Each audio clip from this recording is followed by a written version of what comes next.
Hi friends, welcome back to my channel. ఇక్కడ వచ్చేసి morning టైంలో అనమాట ఉప్మాకైతే రెడీ చేస్తున్నాము. ఇక ఆనియన్స్, టమాటాలు, బీన్స్ కట్ చేస్తున్నాను. ఇంకా నెక్స్ట్ వచ్చేసి పచ్చిమిర్చి కూడా కట్ చేస్తున్నాను. చూడండి, ఇక్కడ పోపు అయితే వేసాను.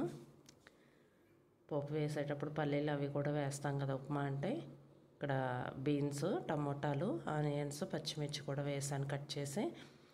ఇంకా కొద్దిగా వేగిన తర్వాత వాటర్ అయితే వేసాను. గోధుమ రవ్వ ఉప్మా చాలా మంచిదండి. గోధుమ రవ్వ అయితే హెల్త్కి కూడా చాలా మంచిది. గోధుమలు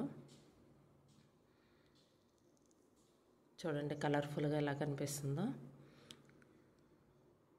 కొంచెం లేట్ అవుతుంది అనమాట ఉడకటం గోధుమ రవ్వ వచ్చేసి. అదే తెల్ల రవ్వ ఉప్మా అయితే తొందరగా అయిపోతుంది.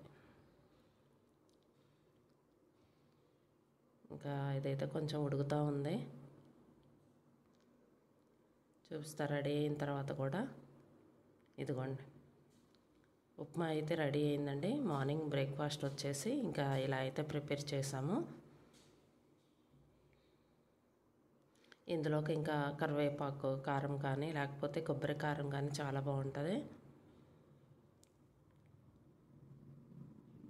ఈరోజు వచ్చేసి ఇంకా ఉప్మా అయితే రెడీ చేసాము. ఇదండి వీడియో. ఈ వీడియో కనుక మీకు నచ్చితే లైక్ చేయండి, షేర్ చేయండి. Thank you.